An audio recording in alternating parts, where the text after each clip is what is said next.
할렐루야. 오늘은 10월 마지막 주일입니다. 그리고 오늘은 교회 이력으로도 뜻깊은 날입니다. 오늘 우리 안수 집사님 어떻게 알고 종교 계획주임을 잘 기도를 해주셨습니다. 루터가 종교 계획을 한 지 금년으로 499년, 내년이면 500주년이 되는 겁니다. 고인물이 섞듯이 이 땅의 교회들은 끊임없이 새롭게 개혁되어야 합니다. 그리고 먼저 교회가 개혁되어야지만이 우리나라도 새롭게 개혁될 수 있는 겁니다. 여러분, 지난주 강남 아주머니가 대통령을 꼭두가시처럼 조종했다는 사건이 폭로되어서 나라 전체가 충격에 휩싸였습니다. 제가 참담한 이유는 저는 대통령을 조종했다는 강남 아주머니가 영생교를 만든 사이비 교주의 딸이며 후계자라는 것에 더 비참했고, 지금도 그 강남 아주머니는 주술이니 접신이니 애연이니 하면서 대통령을 조종했다는 것이 더 비참하게 다가왔습니다. 우리나라가 왜 그럴까요? 그렇게 기도하는 백성들이 많은데, 지난번 세월호 사건 배후에도 구원파 유병헌 씨가 우리나라를 얼마나 혼란에 빠뜨렸는지 지금도 그 상처가 치유되지 않고 있습니다. 왜? 하나님을 믿는, 이렇게 세계에서 가장 십자가가 많은 이 땅에 연이어서 우리나라의 이단과 사이비 교주가 우리나라를 흔들며 우리나라를 이렇게 어둠의 영으로, 악한 영으로 우리나라를 지배하려고 합니까? 저는 이 마지막 때에 진짜 우리나라의 이 악한 영과 이 거룩한 성령의 대결에 영적 싸움이 더 무섭게 일어나지 않는가, 이런 믿음의 눈으로 바라보게 됩니다. 여러분, 깨어나야 됩니다. 언제까지 이 나라가 잘못된 이단과 사이비 교주의 주술적으로, 무속적으로 대통령까지 모든 사람들이 조종을 당하고 움직여야 된단 말입니까? 정말 우리 기독교인들이 깨어 기도함으로 이 나라가 백두에서 한라까지 사악한 영이 지배하는 나라가 아니라 하나님의 영, 거룩한 영의 다스림을 받을 수 있는 믿음의 민족, 믿음의 국가가 될 수 있기를 간절히 소망합니다. 그래서 저는 오늘 말씀을 통하여 우리들이 하나님 앞에 어떻게 깨어서 기도해야 되는지, 오늘 이 다윗의 기도를 통하여 우리들이 묵상하며 우리들의 삶에 적용할 수 있는 은혜의 시간이 될 수 있기를 간절히 소망합니다. 우리들이 시편을 묵상할 때는 시인이 이 시를 기록한 그 배경을 알아야 합니다. 오늘 시편 143편은 다윗이 노년에 압살롬의 반란으로 인하여 왕궁을 버리고 도피 생활을 하면서 정말 다윗이 절박한 심정으로 하나님 앞에 기도를 드린 시라고 합니다. 다윗이 젊은 시절에 사울의 핍박으로 도망을 칠 때도 힘들었지만 노년에 아들 압살롬의 반란으로 도망을 칠 때는 더더욱 힘들었다고 합니다. 그 이유는 몸이 늙어서도 힘든 것이 있겠지만 아들이 아버지를 죽이고 왕이 되겠다는 것이 그를 더욱 비참하게 만들었던 것이죠. 그래서 오늘 3절과 4절에 보면 이 다윗의 비참한 심정이 잘 표현되고 있습니다. 아들의 반란으로 다윗의 이 비참한 심정이 나로 죽은 지 오랜 자같이 나를 암흑 속에 뒀나이다. 지금 다윗은 죽은 자처럼 암흑 속에서 헤매고 있는 거예요. 그러면서 4절에 보니까 내 심령이 속에서 상하며 내 마음이 내 속에서 참담하다고 다윗은 자기의 심정을 토로하고 있습니다. 그래서 정말 다윗이 이런 참담한 마음에서 영적인 회복을 위해서 하나님 앞에 어떻게 기도하는지 좀 더 구체적으로 우리들이 살펴볼 수 있기를 소망합니다. 이처럼 암흑 속에 갇힌 것처럼 참담한 심정이라면 우리들이 다윗과 같은 입장이라면 저 같은 경우는 하나님, 이 암흑 속에서 빨리 건져 주시옵소서 이렇게 기도했을 것 같아요. 하나님, 지금 나의 어려운 고난에서 나를 건져 주시옵시고 나의 문제를 해결해 달라고 하나님 앞에 매달렸을 것 같아요. 그러나 오늘 이게 다윗의 기도를 묵상해 보니까 제가 기도하는 것과 달라요. 6절에 보니까 우리 6절 말씀을 다 함께 한번 읽어보겠습니다. 시작. 주를 향하여 손을 펴고 내 영혼이 마른 땅같이 주를. 다윗은 마른 땅에서 간절히 비를 갈망하듯이 주님을 정말 사모하는 기도를 드렸습니다. 여러분, 우리는 문제 해결을 응답해 달라는 기도를 드리고 있잖아요. 그러나 다윗은 달라요. 하나님의 응답보다도 하나님을 더 사모하는 기도를 드리고 있다는 겁니다. 여러분, 여기에 아주 중요한 영적인 원리가 있지 않습니까? 우리들이 다윗처럼 뭔가를 응답해 달라는 기도보다 하나님을 더 뜨겁게 사모할 때 고난을 이겨낼 수 있다는 것입니다. 아멘. 저는 우리 오늘 사랑하는 성도님들에게 묻고 싶어요. 우리 성도님들은 문제 해결에 응답을 더 사모하는지, 아니면 하나님을 더 뜨겁게 사모하는지, 우리 사랑하는 성도님들에게 묻고 싶어요. 우리들이 하나님의 응답보다도 하나님을 더 사모하는 이 기도의 관계를, 믿음의 관계를 바로 세울 때 우리들이 인생의 고난에서 벗어날 수 있는 것입니다. 오늘 종교개혁주일이잖아요. 저는 한국교회가 정말 하나님의 응답에 머물러 있는 그런 신앙의 수준이 아니에요. 하나님의 응답보다 하나님을 더 사모하는 믿음으로 나갈 때 이 땅의 교회들이 끊임없이 개혁되고 새로워질 수 있음을 다시 한번 믿을 수 있기를 간절히 소망합니다. 그래서 이 종교교육절에 나는 문제의 응답을 더 사모하면서 기도하고 있는지, 아니면 하나님을 더 사모해서 기도하는지 우리 자신들을 성찰해 볼 수 있기를 간절히 소망합니다. 그러면 이제 우리들이 하나님을 사모하는 기도가 무엇인지를 알아야 돼요. 사실 일반적인 기도는 하나님 앞에 내가 무슨 문제를 기도하면 그것이 응답되면 또 우리는 그것을 축복이라고 합니다. 그래서 많은 사람들이 돌아다니면서 많은 응답받는 것을 축복처럼 간증하고 말하고 다니기 때문에 어떤 분들은 교회에 나오는 이유가 하나님의 축복을 받기 위해서 나오는 경우가 많습니다. 뭐 그럴 수도 있죠. 그것을 탓할 수는 없습니다. 그러나 오늘 다윗이 하나님을 사모하는 기도를 어떻게 드렸는지 우리는 묵상해 볼 필요가 있는 것입니다. 8절에 보면 정말 다윗의 위대한 기도인데 후반부에 보면 다윗은 내가 내 영혼을 주께 드린다고 합니다. 우리는 지금까지 기도의 생활을 어떻게 했습니까? 하나님께 받는 것을 기도라고 생각했습니다. 실제 그렇잖아요. 뭔가를 받았네. 그러나 오늘 다윗의 기도를 보니까, 주님을 사모하는 기도를 보니까 뭡니까? 자신의 영혼을 하나님께 드리는 기도를 하고 있다는 겁니다. 저도 한 대 얻어맞은 느낌입니다. 나도 하나님 앞에 내 영혼을, 내 자신을 드리는 기도를 얼마나 했는가. 부끄럽더라고요. 이것이 진짜 주님을 사모하는 기도고 성숙한 기도인데, 우리는 항상 뭔가를 받기 위해서 열심히 기도해 왔지만 우리들이 하나님 앞에 우리의 영혼을 드리기 위하여, 우리들의 삶을 드리기 위하여 하나님 앞에 기도해 본 적이 얼마나 있느냐 이겁니다.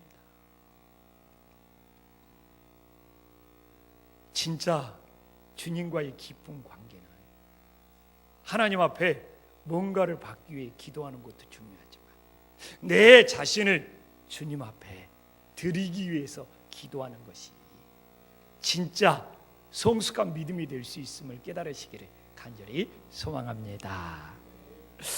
그러면 우리의 영혼을 하나님께 드리는 기도를 하게 되면 어떻게 됩니까? 오늘 10절에 나와 있잖아요. 그때 하나님이 나의 하나님이 되는 거예요.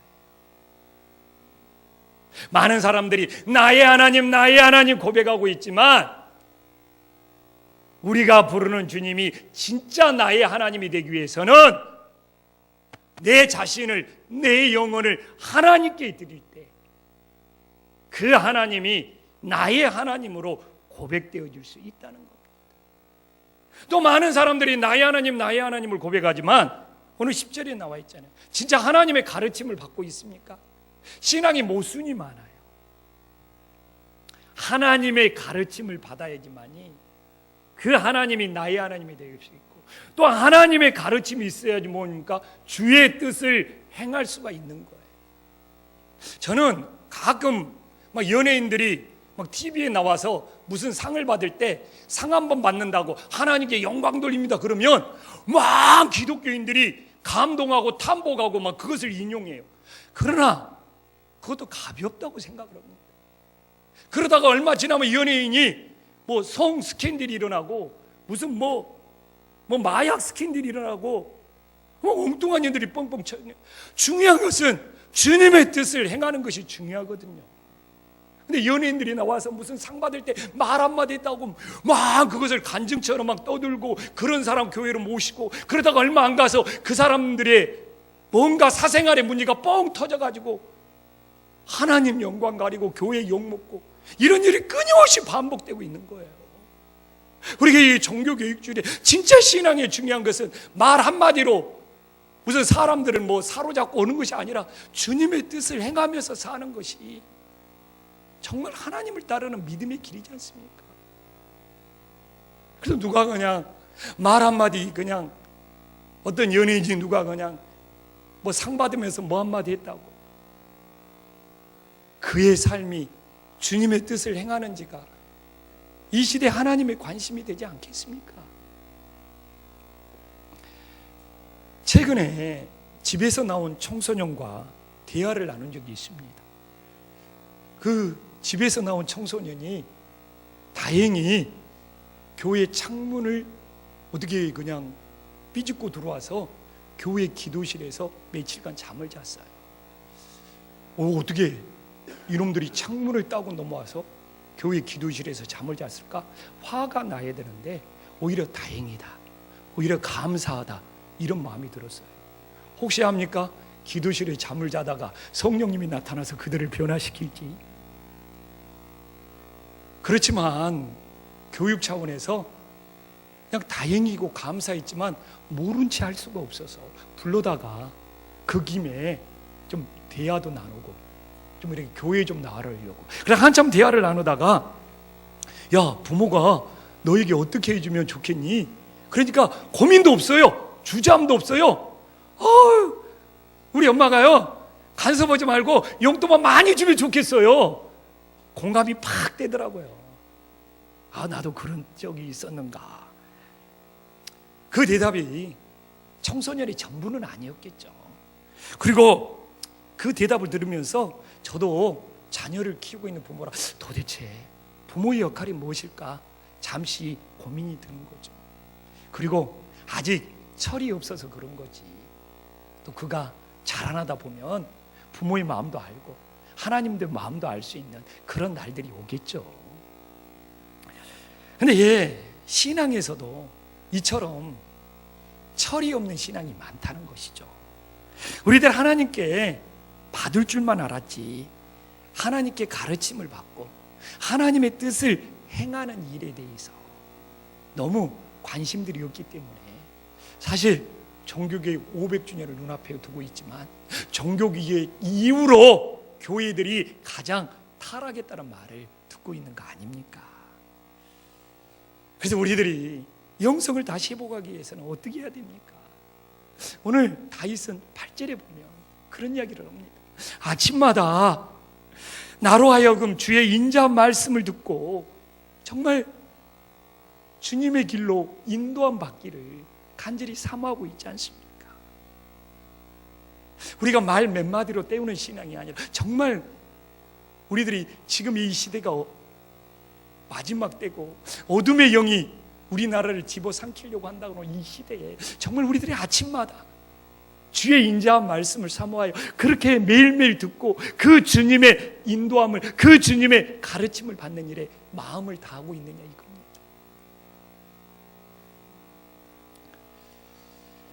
그러면서 이 말씀을, 이 다윗의 말씀을 묵상하면서 그래도 하나님의 가르침을 받아서 주님의 뜻을 행하는 것이 무엇일까 묵상을 해봤습니다. 사실 지난해 제가 우회전하면서 뒤에서 택시가 끼어들어서 접촉사고 난 적이 있었습니다. 그때가 출근 시간이었거든요.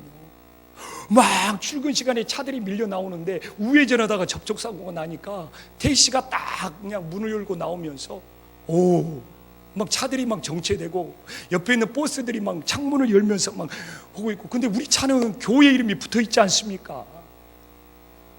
그리고 택시기사는 딱 내가 내리면서 교회 목사라는 것을 딱 눈치를 채고, 그러면서 눈에 불을 켜고 삿대질하고 오는데 내가 거기서 그 택시 아저씨하고 도대체 어떻게 해야 될지 정말 난감한 거예요. 그러면 뒤에서는 막 빵빵 누르면서 차 빼라고 오고, 막 택시 아저씨는 과실 비율을 따지자고 오고 막 와. 그리고 제가 그냥 꼬리를 내리고 차 빼줬어요.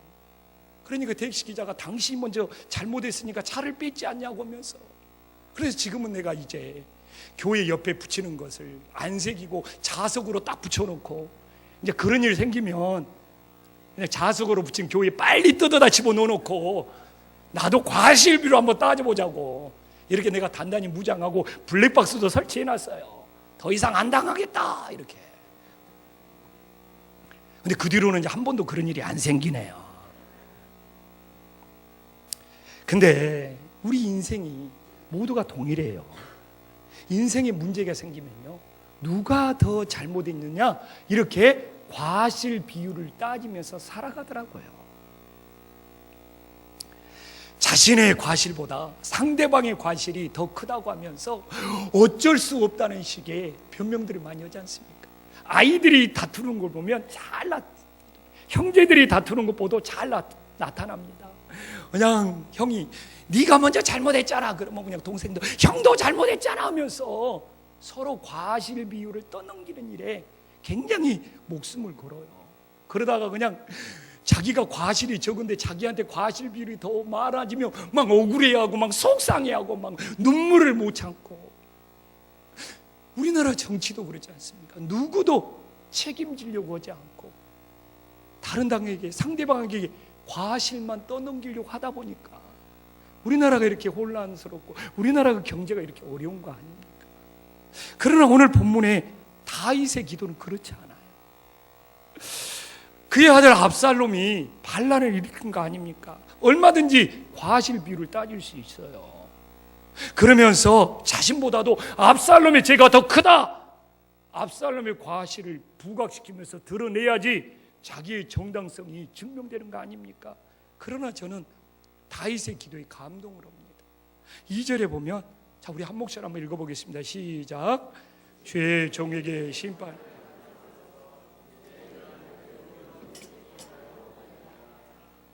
야, 지금 다윗과 압살롬의 사이에 과실 비율을 따져야 되는데, 특히 더 지금 다윗은 왕의 자리를 지켜야 되기 때문에 더 과실 비율을 따져야 되는데, 놀랍게도 다윗은 하나님 앞에서 자신을 포함하여 모든 사람이 죄인이라는 겁니다.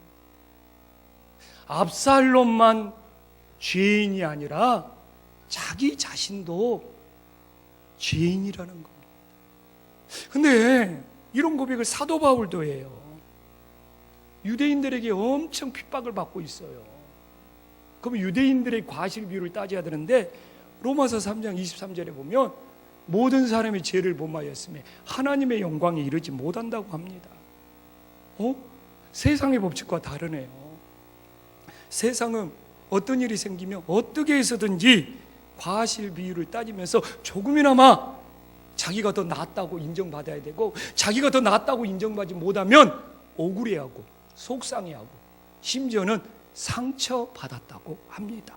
그러나 다윗이나 바울의 신앙을 보면 신앙이 성숙하면 성숙할수록 다른 사람보다 내가 더 의로운 것이 아니라 너도 죄인이고 나도 죄인이라는 것을 받아들이는 신앙으로 가게 됨을 오늘 다윗을 통해서, 바울을 통해서 깨닫게 되는 겁니다.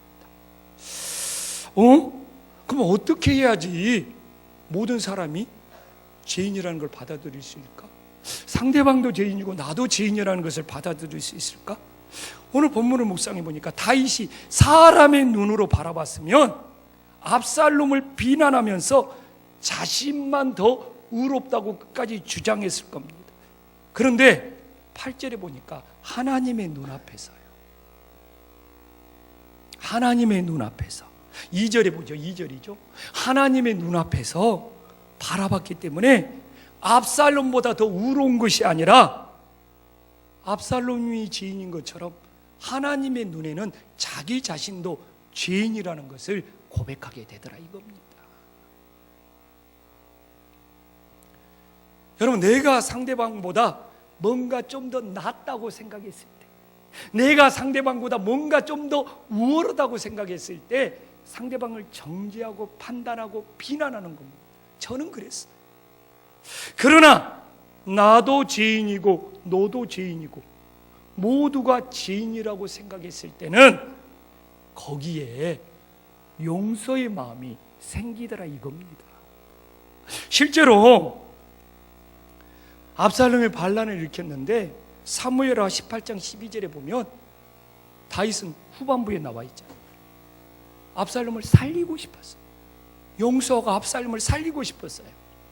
군대 장관 요압이 끼어들어서 압살롬을 죽였지만 실제 다윗의 마음은 압살롬도 죄인이고 자기 자신도 죄인이라는 걸 알았을 때 압살롬을 죽이기보다는 압살롬을 용서하고 살리고 싶었어요. 사도 바울도 유대인이 암살단을 조직해서 자기 자신을 죽이고 테러하려고 했지만 유대인들도 죄인이고 자기 자신도 죄인 중에 계시고 큰 죄인이라고 했을 때 로마서 9장 3절에 보면 놀라운 고백을 합니다. 핍박하는 유대인들을 용서하고 그들이 구원받기를 바랐음을 우리들에게 보여주고 있습니다. 이처럼 모두가 죄인이라는 걸 알 때, 너도 죄인이고 나도 죄인이라는 걸 알 때, 당신도 죄인입니까? 나는 당신보다 더 큰 죄인이라는 걸 알았을 때 거기에서 용서의 마음이 싹 트더라는 겁니다. 예전에는요, 개척 초창기에 저랑 신앙생활을 했던 사람들은 느꼈을지도 몰라요. 나는 다른 목회자들보다 뭔가 달라. 나는 다른 목회자들보다 더 의로운 목회자가 되려고 부단히 노력했던 시절이 있습니다. 그리고 그냥 지금도 그렇지만 주변에 세상에 어떤 목회자가 잘못됐다 그러면 막 분노를 느끼면서 비난을 했던 적도 있습니다. 그런데 언제부턴가 성령님이 그런 감동을 주셔요. 내가 사람들의 눈앞에, 우리 성도들의 눈앞에 더 의로운 목회자로 보이려고 하면 할수록 하나님의 눈앞에서는 더 죄인된 목회자가 되어간다는 것이 깨달아지더라고요. 그래서 참 오히려 그 시절이 어리석었구나. 지금은요, 이 시편 2절 말씀이 공감이 돼요. 하나님의 눈에 의로운 인생이 하나도 없다는 것이 공감이 되고 또 공감이 됩니다. 우리 성도들도 죄인이지만 목회하는 제가 더 큰 죄인인 거예요. 이처럼 하나님 앞에 의로운 인생이 하나도 없기에 뭐가 필요합니까? 예수님의 십자가의 용서가 필요 없는 사람은 없게 되는 겁니다. 모든 사람이 하나님 앞에 죄인이기 때문에 우리 모두는 예수님께 십자가의 보혈로 용서를 받아야 하는 것입니다. 그리고요, 제 삶에 조그마한 변화가 생겼어요. 예전에 내가 남들보다 더 우로워지려고 했을 때는 오히려 비난이나 정죄나 판단이 많았는데, 이제는 다른 사람들도 죄인이지만 나도 더 큰 죄인이라고 느끼면서 살다 보니까 예전보다는 사람들을 용서하는 것이 조금은 수월해졌어요. 그렇더라니까요.